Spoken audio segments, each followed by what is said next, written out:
I think it's a funny story, but the first time I saw something by Kennedy Heat was in an old vinyl store here in Rio de Janeiro.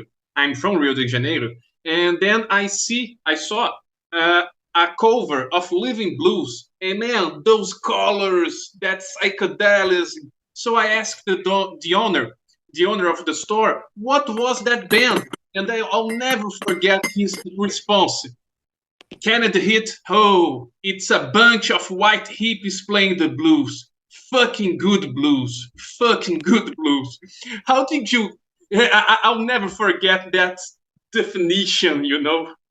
That's good. That's a good definition. Yeah, we were really a hippie band, but we were dedicated to play the blues. And the founders of the band, Bob Haidt and Alan Wilson, were experts in the blues. They were Yes. musicologists and they were experts and they knew a lot about it. And Bob had a very large collection of 78s. You may see some of his pictures on the internet and all that. And as I said, they were musicologists and experts in blues music, but they were not performers. So when they decided to make a band, they had to hire professional musicians like Henry Vestine and Larry Taylor and myself, that we already had previous experience in on the stage. You see, we already been playing for a few years. So that's how the Canned Heat band got formed. There were two or three other drummers before I joined, and two or three other different bass players and guitar players before Larry joined. But eventually, the what is known as the classic lineup of Canned Heat that came together when I joined in 1967, at the end of '67. Previously, I spoke about psychedelism, and Kennedy Heat was at the epicenter of that psychedelic 60s in California. A cultural explosion, the counterculture, the expansion and questioning of perception through drugs like LSD, some mushrooms, all that colorful clothing. I've read some researchers refer to that period as a collective dream. Could you talk about that cultural scene? Of course, culture and musical scene.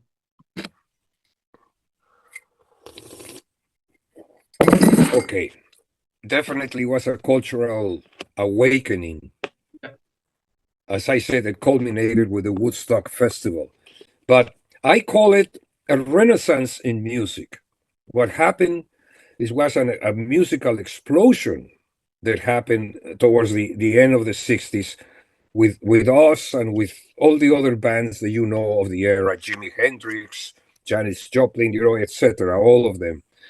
Uh, this came after what we call the British invasion, which was all the bands from England that came before that. You see, this explosion, this thing of the 60s, the movement of the what I call the Renaissance in music was also because a lot of black music being played and being recognized for the first time. The blues music and the mixing of blues music with rock and roll. That's what we did with the Canned Heat. It was the band that married country blues and rock and roll.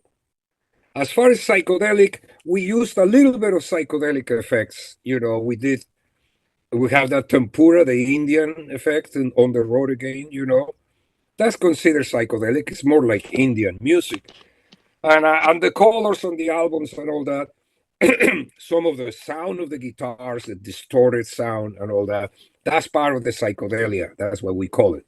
But basically, we were more a blues band. We were a blues band that incorporated rock and roll into our music. So we mixed country blues and rock and roll. Not just city blues, but country blues, the earliest possible Yeah, blues. from the And that 20s. was really our thing. That was our thing. Yeah. So yeah, you are right. It was a renaissance in music, and it was a wonderful era that I don't think it can be repeated ever.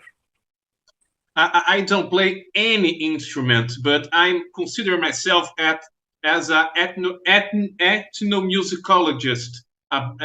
It's specified in blues, right? I love the 20s and the 30s blues, the country delta blues, all the Tommy Johnson, Robert Johnson, Charlie Patton, all that great guys. Right. That's it. You will be a good friends with Bob Hyde and Alan Wilson. They used to have friends like you, and they used to talk with them all the time. All this, I used to call them nerd record collectors.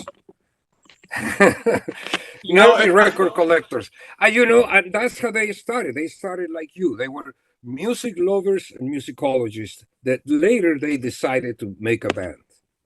In my next life, we will have a band together. Okay, you got it. It's a promise.